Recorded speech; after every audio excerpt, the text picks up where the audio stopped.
ते मित्रांनो, आपल्या सहाय्यक कृषी अधिकारी PYQ सिरीज मध्ये सर्वांचं हार्दिक स्वागत. आजचा 5वा दिवस आहे. वेळ न दवडता आपण सुरू करूया. क्वेश्चन नंबर 41 या अगोदर आपण जवळपास 40 क्वेश्चन कव्हर केलेले आहेत. तर प्रधानमंत्री फसल विमा योजना म्हणजे under PMFBY the premium rate is mentioned for kharif crop is dash dash. किती आहे बघा? 2%, 1.5%, 5% आणि 3%. तर खरीपला विचारले, खरीपला 2% आहे, लक्षात ठेवा. ओके. PMFBY चा फुल फॉर्म बघा पहिला, खूप महत्वाचा आहे, इथे दिलाय बघा, लिहित नाही. प्रधानमंत्री फसल विमा योजना. काय? प्रधानमंत्री फसल विमा योजना. ओके.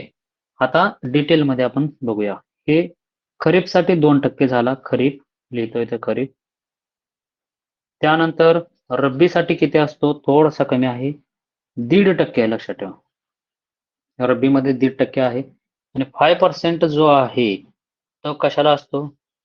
5% तर जनरली जे एन्युअल किंवा जे हॉर्टिकल्चर क्रॉप्स आहेत, एन्युअल किंवा जे हॉर्टिकल्चरल क्रॉप्स म्हणतो आपण, हॉर्टिकल्चरल क्रॉप्स यांच्यासाठी जो आहे तो म्हणजे 5% आहे. बघा, 2% खरीपला आहे, 1.5% रब्बीला आहे आणि 5% एन्युअल हॉर्टिकल्चर क्रॉप्स. हे प्रीमियम रेट आहे, लक्षात ठेवा. जे तुमचं अश्युर्ड अमाऊंट येतो शेवटी त्याच्या 1.5%, 2% आपल्याला पैसे हे भरावे लागतात. आलं लक्षात? हा झाला प्रधानमंत्री फसल विमा योजना. ही विमा बरेच जण म्हणतात बघा, शेतकरी आम्ही विमा भरला होता, आम्हाला विमाच भेटला नाही. ही विमा कशावर असतं बघा, थोडस माहिती असेल तुम्हाला. CC असतं. एका महसूल मंडळात हे CC असतं, ज्या ठिकाणी नोटिफाईड क्रॉप आहे. तुम्ही समजा एखादं सोयाबीन यावर्षी पेरलं आहे, तर नोटिफाईड क्रॉप तुमचं सोयाबीन झालेलं आहे. ज्याचा एरिया जास्त असेल आपण नोटिफाईड क्रॉप म्हणतो पर्टिक्युलरली. तर त्या सोयाबीनची काय करतात? CC करतात. CC म्हणजेच काय? एक 5 बाय 5 मीटरचा हा प्लॉट घेतला जातो. साधारणतः 5 गुंठा म्हटलं तरी अर्ध्या गुंठ्याचा असेल, किंवा आपण जनरली 1 गुंठ्याचा घेतो, कधी 5 गुंठ्याचा घेतात. आता डिपेंड आहे त्याच्या सॅम्पल साईजवरती. आणि त्याचे सेपरेट हार्वेस्टिंग करतात, लक्षात ठेवा. आणि त्याच्यावरून ठरवतात की उत्पन्न तुमचं किती येणार आहे. जर समजा हे उत्पन्न जर तुमच्या ॲव्हरेज उत्पन्नापेक्षा जास्त आलं तर तुम्हाला पीक विमा भेटत नाही. त्याच्यामध्ये 7 वर्षाच्या पैकी 5 वर्षाचा उंबरठा उत्पादन वगैरे आहे, ते काही एवढं तुम्हाला डिटेल गरजेचं नाही. म्हणजे मागच्या 7 वर्षाचं पैकी 5 वर्षाचं चांगलं जे उत्पादन असेल ते कन्सिडर केलं जातं, त्याचे ॲव्हरेज काढले जाते आणि त्याच्यापेक्षा जर या वर्षी उत्पादन जास्त आलं तर तुम्हाला पीक विमा भेटत नाही. पण जर कमी आलं तर पीक विमा भेटतो. हे महत्वाचं आहे. माहिती असू द्या तुम्हाला. त्यानंतर बघा, रब्बी पिकासाठी ऑलरेडी आपण कव्हर केले. प्रधानमंत्री फसल विमा योजने म्हणजे 1.5% आहे. आता काय जास्त याच्यावरती आपण बोलणार नाही.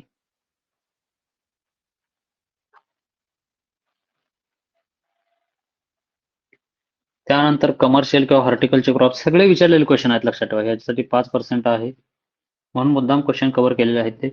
आता खाली बघा, which state mentioned first flower and medicinal aromatic plants. म्हणजे सगळ्यात जास्त फ्लॉवर्स, मेडिसिनल अरोमॅटिक प्लांट कोणत्या राज्यामध्ये आहेत? महाराष्ट्र, कर्नाटक, पंजाब, राजस्थान. तुम्हाला वाटणार नाही तर राजस्थानमध्ये आहे, लक्षात असू द्या. तुम्ही म्हणाल तिथं पाणी नाही, तिथे कसं काय? Okay.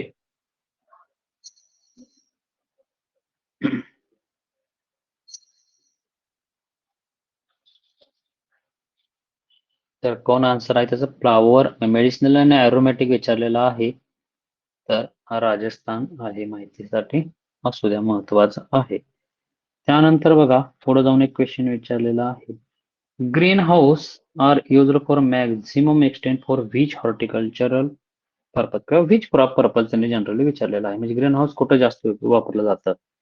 Vegetable plantation crop, dry fruit, spices. स्पायसेसला गरजेच नाही, ड्राय फ्रूटला नाही, प्लांटेशनला नाही, तर व्हेजिटेबल्सला जास्त प्रमाणात ग्रीन हाऊस हे वापरलं जातात. तर हे महत्वाचं पाहिजे. हे क्वेश्चन असा विचारला जाऊ शकतो. जेवढा टफनेस लेवल वाढेल त्यावेळेला क्वेश्चन विचारतात ग्रीन हाऊस जो आहे त्याच्यामध्ये कोणकोणत्या गोष्टी कंट्रोल केल्या जातात.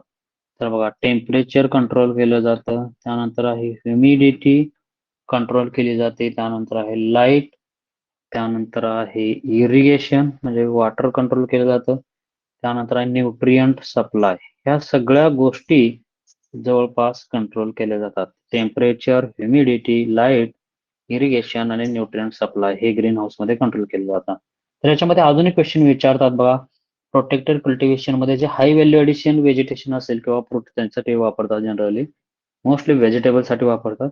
जे अनइव्हन एरियाज असेल, अनइव्हन एरियाज, तर त्या ठिकाणी कोणतं ग्रीन हाऊस वापरतात असं विचारलं जातं. अनइव्हन एरियाज किंवा जास्त हाय स्लोप एरिया आहे, हाय स्लोप एरिया. ओके, तुम्हाला आन्सर बी थोडंसं मी क्लिक दिलंय. तर हे कोणतं वापरलं जातं ग्रीन हाऊस? हाय स्लोप एरिया किंवा स्लोपी लँड मध्ये, डोंगराळ प्रदेशामध्ये कोणतं ग्रीन हाऊस वापरलं जातं? तुम्ही कमेंट बॉक्स मध्ये किंवा चॅट बॉक्स मध्ये सांगायचं आहे. कमेंट करून तुम्ही नक्की सांगायचं आहे अनइव्हन एरियामध्ये किंवा हाय स्लोप लँड मध्ये कोणता टाईपचा ग्रीन हाऊस वापरला जातो. तर बघा, प्लांटेशन क्रॉप्स म्हणजे कुठले क्रॉप्स? बऱ्याच जणांना कन्फ्युज होतं कधी कधी. जे टी, कॉफी, रबर असेल, चहा, कॉफी आणि रबर असेल, यांना आपण प्लांटेशन क्रॉप्स असं म्हणतो. ओपन फील्ड कंडिशनला आपण जनरली ते घेत असतो. त्यानंतर आहे पुढचा सर्वात इझी क्वेश्चन आहे की 2,4-D हे काय आहे? तर ते सगळ्यांनी येऊन जाईल, लक्षात ठेवा. 2,4-D हे फंगीसाइड, हर्बिसाइड, इन्सेक्टिसाइड, अकॅरिसाइड पैकी हर्बिसाइड आहे. मग हे एवढा सोपा क्वेश्चन आता परत येणार नाहीये. हे जुना क्वेश्चन आहे. तर 2,4-D हेच फुल फॉर्म काय आहे हे महत्वाचं आहे. आता डिटेलमध्ये बघा. 2,4 डायक्लोरोफेनॉक्सी एसिटिक ऍसिड, डायक्लोरोफेनॉक्सी ऍसिटिक ऍसिड. आता हे माहित पाहिजे मग आपल्याला, हे 2,4-D कशासाठी वापरतात? 2,4-D हे जे डायकॉट वीड्स आहेत हे कंट्रोल करण्यासाठी वापरतात. Dicot weeds. म्हणून हे फवारणार कोणत्या पिकामध्ये मग? सिलेक्टिव्ह हर्बिसाइड आहे, हे सिलेक्टिव्ह आहे, लक्षात ठेवा. म्हणून हे मग आपण कोणत्या पिकात वापरणार? तर मोनोकॉट पिकामध्ये. बघा, मोनोकॉट क्रॉप्स मध्ये डायकॉट वीड मारण्यासाठी हे सिलेक्टिव्ह हर्बिसाइड यूज केलं जातं 2,4-D. कॉटन मध्ये वापरत नाही. 2,4-D इंजुरी असते, लक्षात असू द्या. कॉटन मध्ये चालत नाही, एवढी माहिती तुम्हाला सफिशियंट आहे. आता फंगीसाइड माहित आहे आपल्याला, फंगस कंट्रोल करण्यासाठी वापरतात. जसं कॉपर बेसला आहे फंगीसाइड, कॉपर ऑक्झिक्लोराइड वगैरे आहेत. त्यानंतर इन्सेक्टिसाइड इन्सेक्ट कंट्रोलसाठी वापरतात. खूप सारे इन्सेक्टिसाइड आपल्याला पाहायला भेटतात. जनरली काय, herbicide broad leaves weed control करण्यासाठी वापरतात. डायकॉट म्हणजेच broad leaves herbicide, sorry broad leaves weeds control करतं, हे माहिती पाहिजे. आणि हे सिलेक्टिव्ह आहे. आणि अकॅरिसाइड काय, टिक आणि माइट्स. मागा क्वेश्चन कव्हर झालेला आहे. टिक आणि माइट्स कंट्रोल करण्यासाठी वापरतात. आणि ब्रॉड लीव्ज कंट्रोल करायचा आहे वीड, पण वापरतात मात्र मोनोकॉट पिकात, हा लक्षात ठेवा. मोनोकॉट, त्याला स्मॉल लीव्ज पण म्हणतात. स्मॉल लीव्ज माहिती असू द्या, किंवा नॅरो लीव्ज पण म्हणतात. आता exposing imbibed seeds to cold and moist condition to break dormancy, वेगळ्या पद्धतीने क्वेश्चन विचारलेला आहे. तर काय म्हणते, इम्बायबेड सीड्स, जे आपले सीड्स आहेत ना, ते मॉइस्ट कंडिशनला त्यांची ठेवले जातात अशा पद्धतीने डॉर्मन्सी ब्रेक करण्यासाठी. तर त्याला आपण काय म्हणतो? स्कॅरिफिकेशन, वर्नलायझेशन, स्टॅटिफिकेशन, हार्डनिंग. तर त्याला आहे स्टॅटिफिकेशन, माहिती असू द्या. स्टॅटिफिकेशन म्हणजेच काय, मॉइश्चर आणि टेम्परेचर कंडिशन या ठिकाणी कमी ठेवली जाते. कोल्ड कंडिशन असते. ब्रेकिंग, विकनिंग आणि मॉडिफाईंग हार्ड सीड कोट आपण करत असतो. वर्नलायझेशन म्हणजे अगोदरच कव्हर केले आपण, कोल्ड सीड ट्रीटमेंट आहे, लक्षात ठेवा. त्यानंतर हार्डनिंग काय असतं? हार्डनिंग माहिती असेल तुम्हाला, जो प्लांटचा जी कंडिशन असेल किंवा टॉलरन्स इम्प्रूव्ह करण्यासाठी. बघा, improve plant tolerance to environmental condition, environmental stress. ज्या वेळेला एन्व्हायरमेंटला स्ट्रेस असतो किंवा फील्ड कंडिशनला आपण एक्सपोज करायचं आहे, त्या ठिकाणी हे हार्डनिंग ऑपरेशन कॅरी आउट केलं जातं. म्हणजे सीड असेल हा प्रिपेअर केला जातो फील्ड कंडिशनला. बघा, परत ऐका, इन डिटेल सांगतो. स्कॅरिफिकेशन लिहित नाही आता. कोल्ड किंवा मॉइश्चर ट्रीटमेंट असते. सॉरी, स्कॅरिफिकेशन म्हणजे ब्रेकडाऊन करतो आपण सीड कोट. ब्रेकडाऊन करतो seed coat. Breakdown seed coat याच्या अगोदर पण कव्हर केले हे. ब्रेकडाऊन सीड कोट परत घेत नाही. किंवा soft on hard seed coat. जो हार्ड सीड कोट आहे तो ब्रेकडाऊन का सॉफ्ट केला जातो. वर्नलायझेशन माहित आहे, कोल्ड ट्रीटमेंट आहे. फ्लॉवरिंगच्या वेळेस करतो, हे महत्वाचं आहे. सीड ट्रीटमेंट आहे, फ्लॉवरिंगच्या वेळेस करतो आपण कोल्ड ट्रीटमेंट आहे. लिहित नाही आता जास्त. स्ट्रॅटिफिकेशन बघितलं आपण आता. कोल्ड किंवा मॉइस्ट ट्रीटमेंट असते सीड डॉर्मन्सी ब्रेक करण्यासाठी, आणि हार्डनिंग जे आहे ते आपण काय करतो, prepare seedling for field conditions. सीडलिंगला काय करतो आपण, प्रिपेअर करतो बाबा तुम्ही फील्ड कंडिशनला आता जायचं आहे. ओके. त्यानंतर आहे आता बघा थोडेसे सोपे क्वेश्चन्स आहेत आता.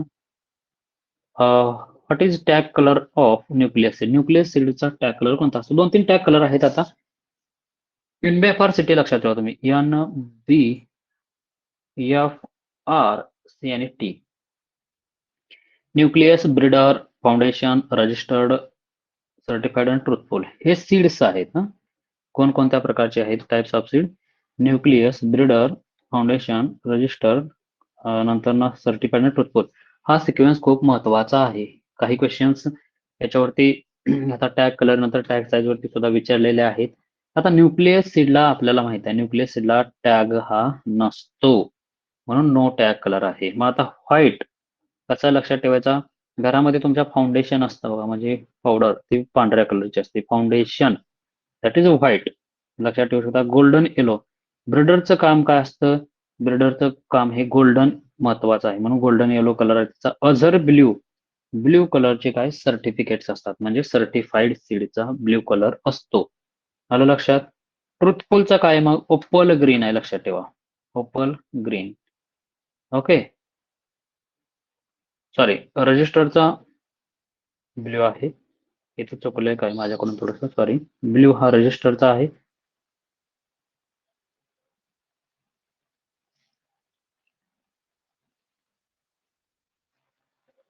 बरोबर सांगितलं होतं मग मी, थोडंसं कन्फ्युजन झालं माझं. इथं बघा परत पहिल्यापासून बघा, न्यूक्लियस सीड इथे व्यवस्थित लिहून घेऊ साईडला, त्यामुळे कन्फ्युजन झालं ते. न्यूक्लियस सीडचा नो टॅग, याला कलर नाही, टॅग नाही, साईज नाही, कलर नाही. नंतर ब्रिडर बघा फास्ट मध्ये लिहितो एकदम. ब्रिडरला काय आहे? ब्रिडर सीडचा कलर हा गोल्डन येलो आहे, गोल्डन येलो, गोल्डन येलो. त्यानंतर आहे फाउंडेशन, NBFR सिटी फाउंडेशन हे कोणत्या कलरचं असतं? आपण बघितलं व्हाईट कलरचं घरात फाउंडेशन असतं. NBFR. रजिस्टर्ड हे, रजिस्टर हे कुठल्या कलरचे असतात? पर्पल कलरचे असतात. पर्पल कलर आहे त्याचा, पर्पल. नंतर ना FRC सर्टिफाईड किंवा सर्टिफाईड म्हणू आपण. सर्टिफाईड जे सीड्स आहे त्याचा अझर ब्लू आहे, लक्षात ठेवा. अझर ब्ल्यू. आणि लास्ट वन FRCT ट्रुथफुल, त्याचा काय आहे ट्रुथफुलचा? तर ओपल ग्रीन आहे, ओपल ग्रीन. ओके. तर हे सारे कलर्स महत्वाचे आहेत जास्त, परत परत टाइमपास करायला नको. तर हे काही महत्वाचे कलर्स मी तुम्हाला या ठिकाणी सांगितलेले आहेत. तर याच्यावरती क्वेश्चन्स विचारला जातो. पुढे बघा, हा या ठिकाणी टॅग कलर ब्रिडर सीडचा विचारला आहे. ब्रिडर कसा असतो मग? Golden yellow. तुम्ही म्हणाल की हे क्वेश्चन का आणले रिपीट? तर हे क्वेश्चन्स असेच विचारलेले आहेत वेगवेगळ्या एक्झाम मध्ये. 2018ला कुठे झाली, त्यानंतर 2023ला झाली, त्याच्या अगोदर पण झाली. हे सगळे क्वेश्चन्स प्रत्येक एक्झाम मध्ये विचारलेले आहेत, त्यामुळे मिस होऊ नये म्हणून हे क्वेश्चन्स कव्हर केले आहेत. फाउंडेशन सीड हे व्हाईट कलर, म्हणजे किती इझी कलर क्वेश्चन्स असतात, तुम्ही याच्यावरून अंदाज लावू शकता. ओके.